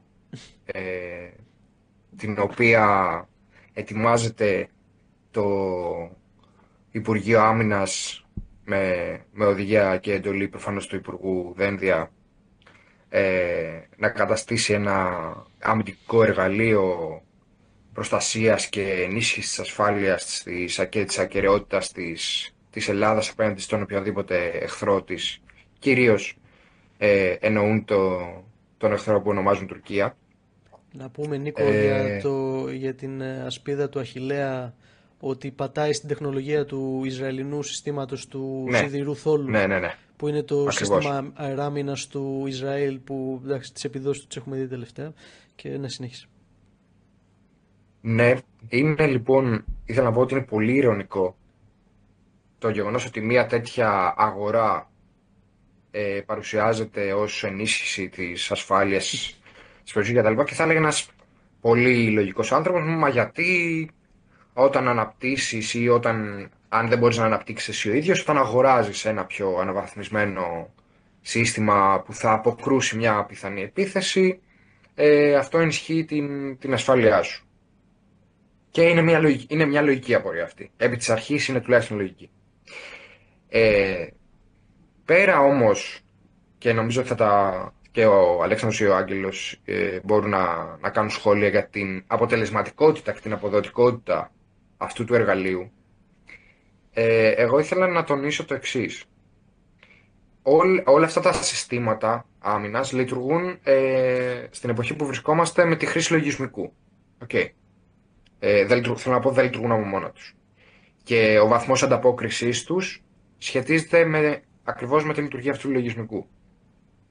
Αυτό το λογισμικό θα είναι Ισραηλινό. Έτσι. Δηλαδή, εμείς θα αγοράσουμε, η ελληνική πολιτεία θα αγοράσει αυτό το εργαλείο. Είναι μια συμφωνία 3 δις. από την οποία θα επιφοληθούν πολλοί, αλλά θα τα πούμε ίσως άλλη στιγμή αυτά. Αλλά ο βαθμός ανταπόκρισης αυτού του εργαλείου θα εξαρτάται από την ακριβή και αμείωτη και απρόσκοπτη λειτουργία του Ισραηλινού λογισμικού, το οποίο το υποστηρίζει. Άρα, όλο το δόγμα της τελευταίας δεκαετίας, 15ετίας τουλάχιστον, περί συμμαχίας με το Ισραήλ, ενός δυνατού παίχτη στην περιοχή της Μέσης Ανατολής, όπως αρέσκονται από εκεί ο κράτος να ονομάζουν, που θα μας βοηθήσει σε πιθανή ένταση ή πιθανή επίθεση από την Τουρκία, εξαρτάται από τις καλές προθέσεις του Ισραήλ απέναντι στην Ελλάδα. Τη στιγμή που το Ισραήλ, όλοι ξέρουμε ότι δεν έχει σταματήσει να κάνει business με την Τουρκία. Έχουν ρητορικά τις διαφορές τους για πάρα πολλούς λόγους, κυρίως για το σουννιτικό πληθυσμό. Ο Ερντογάν σε επίπεδο ρητορικής στρέφει συχνά πυκνά τα βέλη του ενάντια στις πρακτικές του Ισραήλ, αλλά σε υλικό επίπεδο, σε επίπεδο οικονομικό, σε επίπεδο εξοπλισμών, σε επίπεδο ενεργειακό, η Τουρκία και το Ισραήλ μια χαρά συνεργάζονται. Ναι. Οπότε θέλω να πω ότι μήπως εμένα στα δικά μου μάτια φαντάζει ειρωνικό το ότι ποντάρει η Ελλάδα όλες τις μάρκες για την υποστήριξη από πιθανούς συμμάχους που θα ενισχύσουν τη δική της ασφάλεια σε ένα παίκτη που ονομάζεται Ισραήλ στην περιοχή. Ένα πολύ απλό ερώτημα. Καλά, είναι γενικά τρομερά παράλογο. Δηλαδή, δεν ξέρω, η στρατηγική του ελληνικού κράτους, εδώ θα κάνουμε αυτό που πολύ συμφωνώ με τον Νικό, την ίδια στιγμή που με τον έναν ή τον άλλο τρόπο, είτε από την πίσω πόρτα είτε από την μπροστά πόρτα, η Τουρκία για μένα είναι ξεκάθαρο ότι θα μπει στο πρόγραμμα το ευρωπαϊκό για επανεξοπλισμό δηλαδή είναι δεδομένο αυτό. Και μη σας πω ότι δεν ξέρω αν θυμάστε εκείνη τη συνάντηση στη σύνοδο του ΝΑΤΟ στην Τουρκία και λίγο αργότερα νομίζω ότι ο Τραμπ, έλεγε ο Τραμπ, ο Ερντογάν είναι πολύ καλός φίλος και μετά υπόθηκε πολύ θετική, ρε παιδί μου, για τα F-35 άποψη, ας πούμε, των Αμερικάνων για να εξοπλίσουν τους Τούρκους. Θέλω να πω ότι είναι λίγο... Πέρα το ότι δεν ρωτήθηκε κανείς. Να υπενθυμίσουμε λίγο, Άγγελε, ότι οι Τούρκοι μέχρι τώρα ήταν αποκλεισμένοι από το αμερικάνικο πρόγραμμα αγοράς των F-35, επειδή είχαν αγοράσει κάποια ρωσικά συστήματα και τώρα διαπραγματεύονται την ένταξή τους στο πρόγραμμα. Ναι, συνέχισε.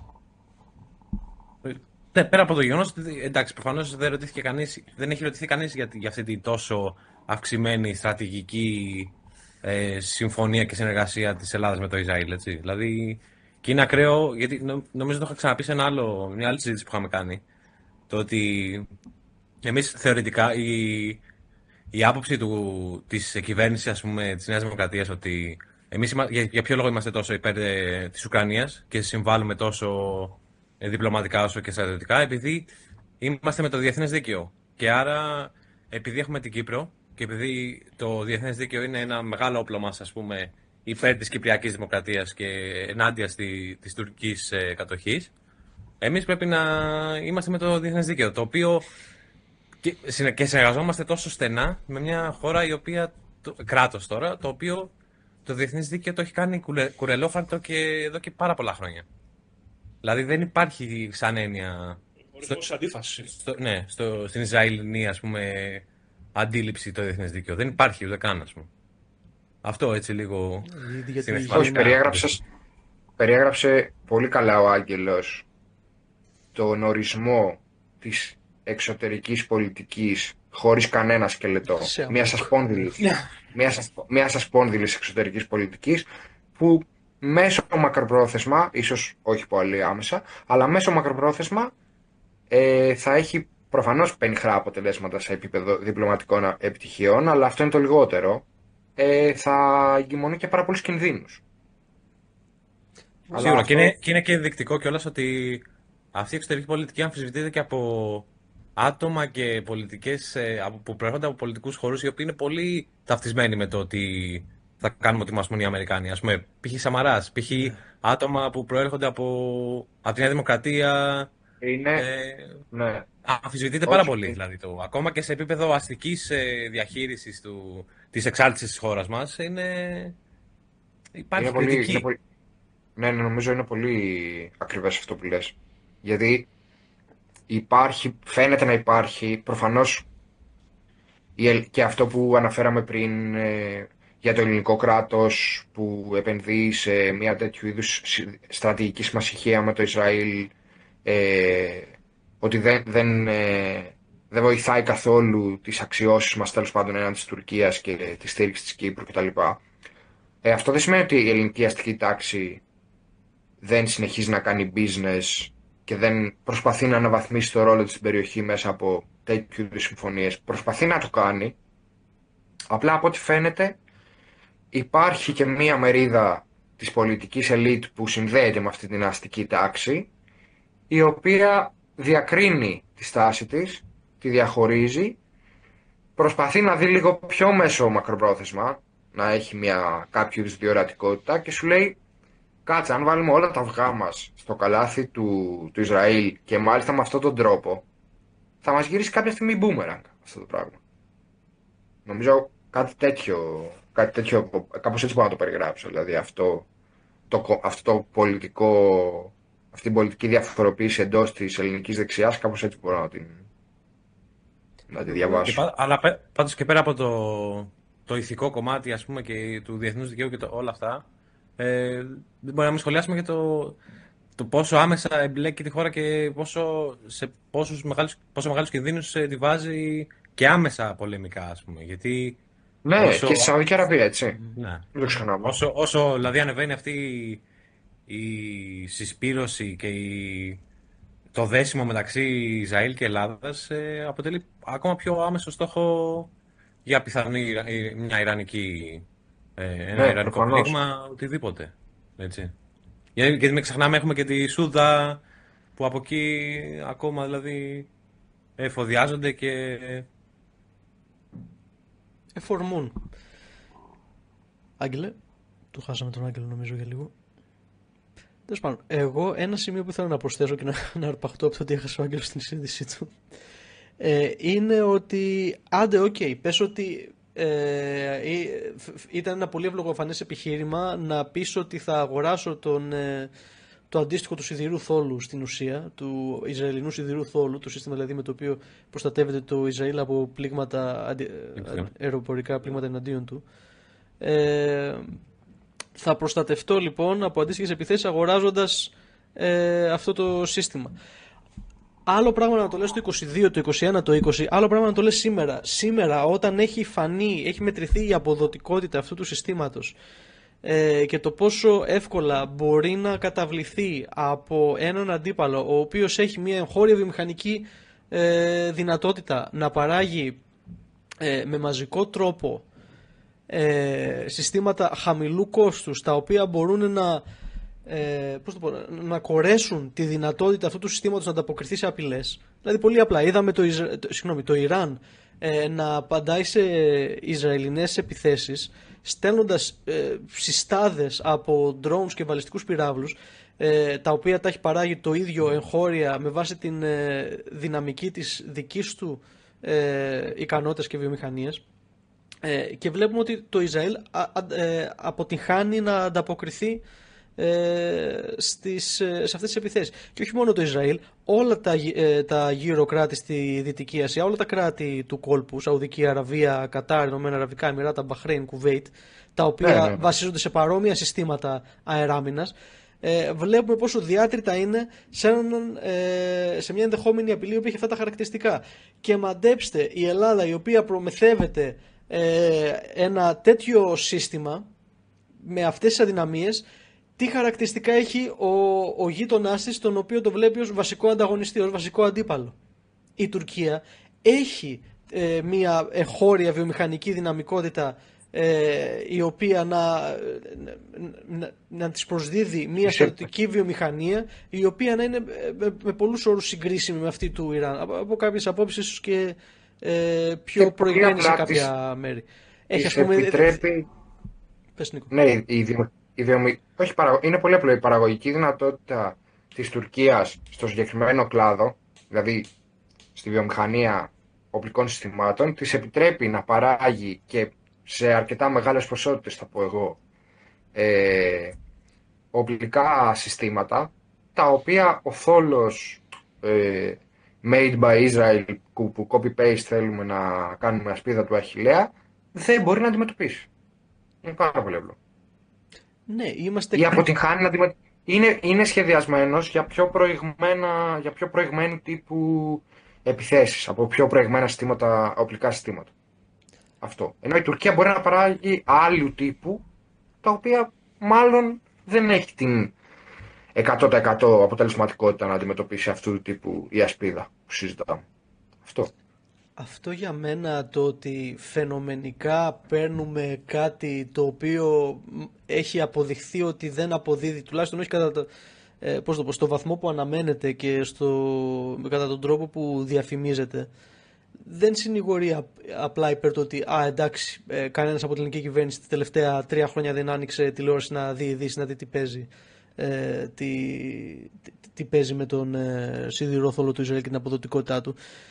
Αποδεικνύει το πόσο πολύ προσδεδεμένη είναι η χάραξη στρατηγικής και τακτικής από τους εγχώριους ηθήνοντες, που είναι αδιανόητο. Όσες διαψεύσεις και να βγουν, όσα επιχειρήματα και να προκύψουν κόντρα στην απόλυτη ευθυγράμμιση με ΗΠΑ και Ισραήλ, αυτή είναι αδιανόητη. Για την εγχώρια ηθήνουσα τάξη αυτή η απόκληση είναι αδιανόητη. Θα επιμείνουν σε πλήρη ευθυγράμμιση ό,τι και να γίνει. Είναι ο μόνος τρόπος με τον οποίο μπορούν να δουν το συμφέρον τους να εξυπηρετείται και δεν υπάρχει κάποιος άλλος. Μα έτσι κι αλλιώς τα εξοπλιστικά δεν γινόταν ποτέ με βάση τις ανάγκες, τις στρατιωτικές, τις αμυντικές ή οτιδήποτε. Γινόταν πάντα με βάση, κατά βάση πολιτικούς λόγους. Σου λέγανε οι Γάλλοι θα πάρεις αυτά ή ξέρω εγώ, αν θυμάσαι τα υποβρύχια. Θεωρητικά ένα ανεξάρτητο κράτος μπορεί να τα συμπλέκει αυτά τα δύο, ναι, και να κάνει διπλωματία και παραδοσιακά στην Ελλάδα δεν πρόκειται ποτέ γι' αυτό. Στην Ελλάδα πάντα ήταν για λόγους εξάρτησης και πολιτικής σκοπιμότητας οι εξοπλισμοί. Πάντα, αν και θα έλεγα ότι πάλι ο βαθμός στον οποίο αυτό ισχύει τώρα είναι σημαντικά πιο μεγάλος από ό,τι ήταν παλιότερα, όταν παλιότερα μπορεί να έπαιρνες και κάποια ρωσικά οπλικά συστήματα, κάποια άλλα κτλ. Συμφωνώ. Έχει σημασία η ένταση. Ακόμα και τώρα μια παρέκβαση εντελώς άσχετη, αλλά ακόμα και στο στάδιο της πυρόσβεσης, το γεγονός ότι δεν παίρνεις ρωσικά, ας πούμε, ελικόπτερα ή πυροσβεστικά που μπορούν να σε βοηθήσουν στην κατάσβεση, τι δείχνει αν όχι αυτό που περιγράφουμε εδώ και 5-10 λεπτά. Αυτό πράγμα δείχνει. Ακριβώς. Και ένα πολύ χτυπητό για τις μέρες σημείο συνενοχής και σύμπλεξης των συμφερόντων της ηθήνουσας τάξης της χώρας μας με αυτά του Ισραήλ φαίνεται και από μιας και είμαστε και στο καλοκαίρι και μια ανάσα πριν το 15 Αύγουστο, από το πώς το κράτος μας συμβάλλει στο ξέπλυμα των εγκλημάτων του Ισραήλ, στο ξέπλυμα της γενοκτονίας που διαπράττει, μέσω του τουρισμού, της μεγάλης βαριάς βιομηχανίας που περήφανα δεσπόζει στη χώρα μας. Πώς δηλαδή έχουμε από τον ίδιο τον ΟΗΕ, στόματα από τον ίδιο τον ΟΗΕ να μας λένε ότι με βάση τις έρευνες που έχουν διεξάγει και τις μελέτες που έχουν δημοσιεύσει, οποιοσδήποτε Ισραηλινός πολίτης έχει υπηρετήσει στο στρατό από τον Οκτώβριο του 23 μέχρι σήμερα πρέπει να θεωρείται ύποπτος για τέλεση εγκλημάτων κατά της ανθρωπότητας,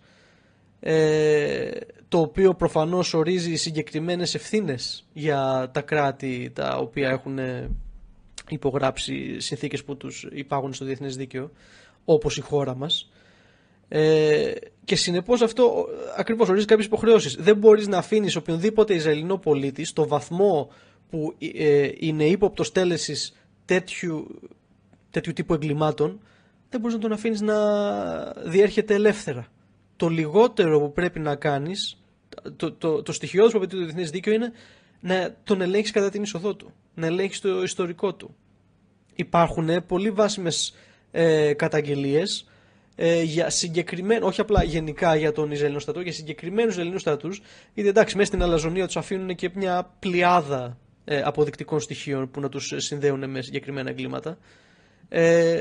Το λιγότερο που θα έπρεπε λοιπόν να γίνεται είναι η διασταύρωση. Αλλά δεν πρόκειται η Ελλάδα, και πόσο μάλλον η Ελλάδα του Μητσοτάκη, να κάτσει να στραβώσει τώρα με τέτοιο τρόπο την πολύ επικερδή για διάφορους σχέση που υπάρχει με το Ισραήλ.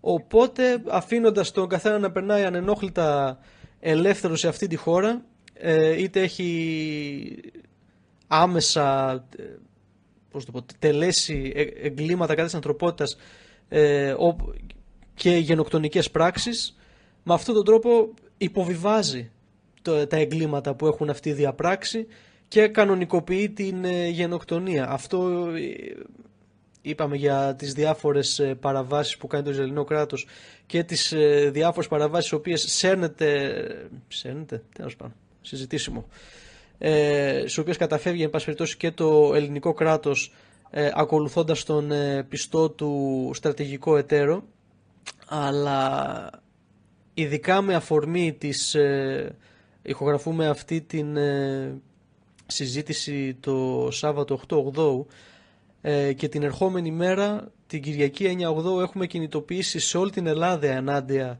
σε αυτή την πολιτική της κυβέρνησης, της κανονικοποίησης του ξεπλήματος της γενοκτονίας μέσω του τουρισμού, και είναι πάρα πολύ σημαντικό να στηριχθούν αυτές οι κινητοποιήσεις από όλους και όλες. Εγώ με αυτό το σημείο ήθελα να κλείσω. Εγώ το μόνο που θα ήθελα να προσθέσω και να κλείσω κι εγώ με αυτό είναι ότι πέρα από την προφανή στήριξη των κινητοποιήσεων από όσες και όσους μπορούν, είναι πάρα πολύ σημαντικό να αναλογιστούμε ότι ναι, παρότι ο ελληνικός καπιταλισμός είχε διαρκώς συγκεκριμένες επιδιώξεις και το πρώτιστο δεν ήταν η εναρμόνισή του με το διεθνές δίκαιο και με την καταδίκη γενοκτονιών, είναι σημαντικό να τονίσουμε αυτή τη μετατόπιση που περιγράφουμε, δηλαδή ότι σήμερα, εν έτη 2026 και μετά από 3 σχεδόν χρόνια ανηλαιούς γενοκτονίας των Παλαιστινίων, είμαστε στην ουσία ο σταθμός αναψυχής τους, ενώ πριν 3 ή 4 δεκαετίες ήμασταν μια χώρα που τουλάχιστον φιλοξενούσε Παλαιστίνιους φοιτητές για να έρθουν εδώ και να σπουδάσουν, για παράδειγμα.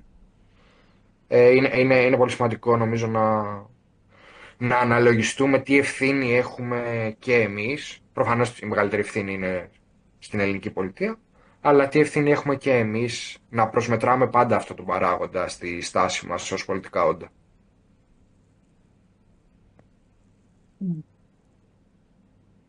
Αλέξανδρος, Άγγελε. Εγώ συμφωνώ με αυτό που είπε ο Νίκος. Είναι πολύ, πολύ σημαντικό. Ειδικά να αναλογιστούμε και την ιστορία της χώρας αυτής και το τι έχει περάσει ο λαός της. Αυτό ήθελα να πω. Άγγελος, closing statements. Δεν έχω κάτι να βάλω, μπορούμε να το κλείσουμε. Ωραία. Σας καλούμε λοιπόν να ακολουθήσετε το κανάλι μας Razor's Edge στα διάφορα social media, στους λογαριασμούς social media που έχουμε. Αν κρίνετε ότι το έργο μας είναι αξιόλογο, προωθήστε το σε κάποιον γνωστό που νομίζετε ότι μπορεί να τον ενδιαφέρει και σε κάποιον γνωστό που νομίζετε ότι μπορεί να το αντιπαθούσε. Αλλά πάνω απ' όλα... Ναι, θα δεχθούμε και σχόλια στα οποία θα πρέπει να ανταπαντήσουμε. Αξιοποιήστε το λοιπόν κατά το δοκούν σας, και ειδικά αυτή τη φορά περισσότερο από όλα αυτά Στηρίξτε με οποιοδήποτε τρόπο μπορείτε τις κατά τόπους κινητοποιήσεις της Κυριακής 9ης-8ου ενάντια στο ξέπλυμα της γενοκτονίας μέσω του τουρισμού. Ακολουθήστε τα social media του Match του Γκάζα για να δείτε τι διοργανώνεται στον τόπο τον πιο κοντινό σας. Και αυτά, μέχρι την επόμενη φορά. Σας χαιρετούμε. Γεια χαρά.